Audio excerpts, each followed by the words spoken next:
Sungguhnya Allah Subhanahu wa taala menyebutkan dalam Al-Qur'an tentang sifat-sifat an-nafs, sifat-sifat jiwa. Allah sebutkan 3 sifat. Sifat yang pertama adalah an-nafsul mutmainnah. Dalam firman-Nya, ya ayyatuhan nafsul mutmainnah, irji'i ila rabbiki radiyatan mardiyah. Wahai jiwa yang tenang, kembalilah engkau kepada Tuhanmu dengan dalam kondisi ridha dan diridhai. Inilah sifat jiwa yang terpuji. Mutmainnah, tenang dengan iman kepada Allah Subhanahu wa taala. Tenang dengan janji-janji Allah Subhanahu wa taala. Tenang dan yakin akan ada hari pembalasan.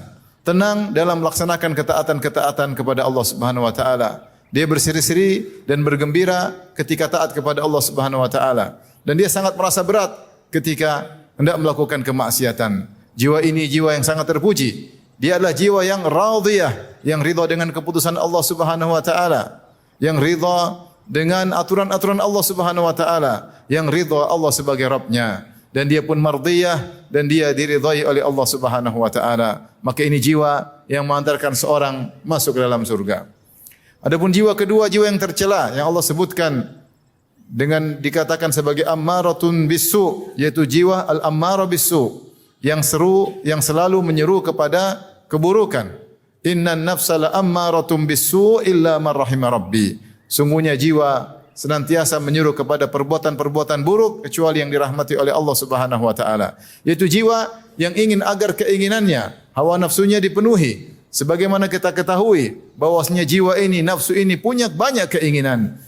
Ada syahwat kemaluannya, ada syahwat pandangannya, ada syahwat pendengarannya. Banyak keinginan-keinginan haram yang ingin dia lakukan. Ingin melakukan ini, ingin melakukan itu, ingin merasakan kelezatan-kelezatan dunia. Sementara kata Nabi SAW, huffatin nar bisyahwat, dan neraka diliputi dengan perkara-perkara syahwat. Siapa yang ingin masuk neraka, dia pasti merasakan kelezatan-kelezatan syahwat tersebut. Adapun yang masuk surga, kata Nabi SAW, huffatil jannatu bil makarih.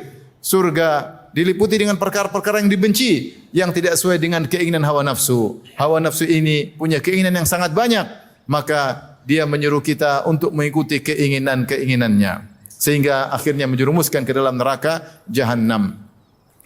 Adapun sifat jiwa yang ketiga yang disebut dengan an-nafsul lawwamah, yang Allah sebutkan dalam firman-Nya, la uqsimu biyaumil qiyamah wa la uqsimu bin nafsil lawwamah. Sungguh aku bersumpah dengan hari kiamat, dan sungguh aku bersumpah dengan jiwa yang mencela. Jiwa yang mencela ini ada 2 pendapat di kalangan para ulama. Pendapat pertama, bahwasanya jiwa yang mencela ini atau nafsul lawwamah bukanlah sifat jiwa yang ketiga, tapi dia adalah sifat dari nafsul mutmainnah atau an-nafs al-ammaratun bisu, al-ammarah bisu. Apakah sifat dari jiwa yang baik, yang tenang, ataukah jiwa yang buruk yang selalu menyeru kepada keburukan?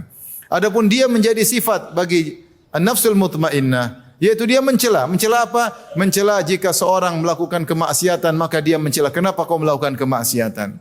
Kenapa kau terperangkap? Kenapa kau terjebak? Kenapa kau mengikuti hawa nafsumu? Maka ini jiwa yang baik. Dia mencela orang yang saleh ketika melakukan kemaksiatan.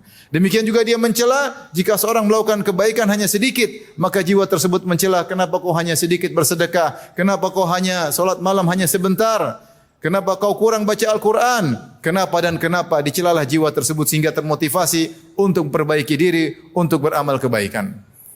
Adapun al-ammarah, an-nafsul lawwamah, juga bisa menjadi sifat bagi an-nafsul ammarah bisu, yaitu sifat bagi jiwa yang buruk. Dia mencela ketika seorang melakukan keburukan, ngapain ikut-ikut melakukan kebaikan. Mencela ketika seorang tidak melakukan kemaksiatan, dia mengatakan kenapa kau tinggalkan kesempatan yang besar ini untuk melakukan kemaksiatan. Kenapa kau tidak mencoba kemaksiatan?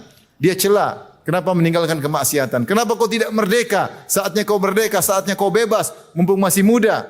Maka jiwa tersebut mencela ketika orang melakukan kebaikan atau ketika orang meninggalkan kemaksiatan. Jiwa tersebut mencela agar dia terus melakukan kemaksiatan, maka jiwa ini motivasi orang untuk melakukan kemaksiatan. Pendapat yang lain menyatakan bahwasanya an-nafsul lawwamah adalah sifat ketiga dari jiwa yang muncul untuk kebaikan, karena Allah bersumpah dengan jiwa tersebut. Kata Allah, wala uqsimu bin nafsil lawwamah, dan aku bersumpah dengan nafsu al-lawwamah, jiwa yang mencela, yaitu jiwa yang mencela jika seorang kurang melakukan kebajikan, atau jiwa yang mencela ketika seorang melakukan kemaksiatan agar berhenti dari kemaksiatan. Maka jiwa ini sifat yang baik, yang mencela seorang, dia menjadi peringatan. Dia menjadi peringatan bagi seorang yang melakukan keburukan agar berhenti, dan jika melakukan kebaikan kurang agar ditambah kebaikannya. Ma'asyiral muslimin. Oleh karenanya seorang dalam dirinya terkadang muncul mendominasi sifat nafsul mutmainnah, dan terkadang dalam dirinya terdominasi an-nafs al-ammaratum bisu, yaitu jiwa yang selalu menyeru kepada keburukan. Maka seorang berusaha merubah jiwanya dari jiwa yang menyuruh kepada keburukan untuk bisa menjadi an-nafsul mutmainnah yang tenang dan tenteram untuk bisa beribadah kepada Allah Subhanahu wa taala. Tentunya itu semua butuh dengan perjuangan. Di antara jihad yang diisyaratkan oleh Nabi sallallahu alaihi wasallam adalah jihad melawan hawa nafsu. Kata Nabi sallallahu alaihi wasallam, "Wal al-mujahid man jahada nafsahu fi taatillah."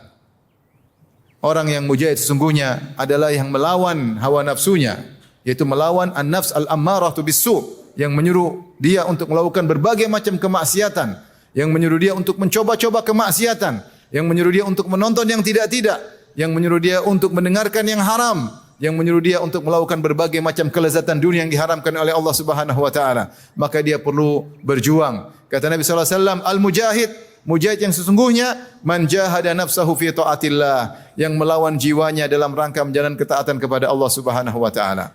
Bukanlah jihad hanya melawan musuh dengan pedang. Ada jihad yang lebih utama dan lebih didahulukan adalah jihad melawan hawa nafsu. Oleh karenanya para ulama mengatakan, di antara Ibnu Qayyim rahimahullahu taala, ini jihad lebih besar daripada jihad melawan musuh. Siapa yang tidak bisa melawan hawa nafsunya, dia tidak akan bisa melawan musuh yang nyata. Karena jihad untuk melawan musuh butuh untuk melawan nafsunya terlebih dahulu. Oleh karena seorang berjuang ketika jiwanya di pagi hari mengajak dia untuk terus tidur, berlezat-lezat dalam kelezatan mimpi, maka dia harus lawan jiwanya agar bisa bangun solat malam, agar bisa bangun solat subuh di masjid. Sungguhnya jiwanya mengajak dia untuk tidur. Ketika jiwanya tergerak untuk menonton yang tidak-tidak, untuk menghabiskan waktu melihat yang haram, maka dia lawan jiwanya. Saya harus berjuang melawan jiwaku. Saya tidak biarkan diriku menjadi an-nafsu al-ammaratum bisu, menjadi tawanan nafsu yang buruk. Maka dia melawan agar dia menang dalam perlawanannya, jihadnya melawan hawa nafsunya tersebut. Siapa yang kalah maka dia akan masuk neraka jahanam. Allah Subhanahu wa taala berfirman, "Fa amma man tagha wa athara al-hayatad dunya fa innal jahima hiyal ma'wa." Siapa yang berlebih-lebihan dan mendahulukan kehidupan dunia, maka nerakanya adalah tempat kembali baginya. Wa amma man khafa maqama rabbih wa nahan nafsa 'anil hawa. Adapun orang yang takut dengan Allah Subhanahu wa taala dan mencegah jiwanya dari mengikuti hawa nafsunya, dia lawan jiwanya. Fa innal jannata hiyal ma'wa, maka surga adalah tempat kembalinya. Sungguhnya kata Nabi sallallahu alaihi wasallam, huffatil jannatu bil makarih. Sungguhnya surga diliputi dengan perkara-perkara yang dibenci, maka seorang harus melawan hawa nafsunya agar bisa masuk surga. Demikian juga dalam hadis yang lain Rasulullah SAW bersabda, al-kayyis man dana nafsahu wa amila lima ba'dal maut. Sungguhnya orang yang cerdas adalah orang yang menundukkan jiwanya, menghisap jiwanya, dan dia bersiap-siap untuk melakukan amalan agar sukses di kehidupan berikutnya. Kemudian wal ajiz, adapun yang lemah, orang yang pandir, orang yang bodoh, man atba'a nafsahu hawaha wa tamanna 'ala Allahi al-amaniya. Adapun orang yang bodoh, yang yaitu mengikuti hawa nafsunya.